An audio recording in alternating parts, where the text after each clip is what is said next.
What it ito? Good morning. So ito yung diferensya ng version 2 at saka Sniper 150 sa Sniper 155. So makikita mo agad na hindi magkakaigi. Okay? So, ito. Kung mapapansin mo yung hulma ng crankcase niya, mayroon pa ditong lagayan ng kickstarter. At ito namang isa ay wala. So yan.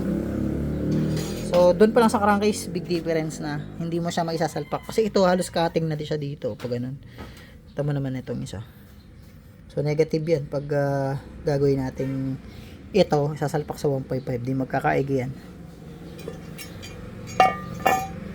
Ito. Sapak natin. Ayan o. Kita mo magkaiba ng hulma. Ayan o. Ayan, naglabasan o. Ang dami. Papahinang natin yan dito, saka doon. Yan, hindi pwede talaga o. So dapat halos magtatapat lang yan. Sample. Wala oh.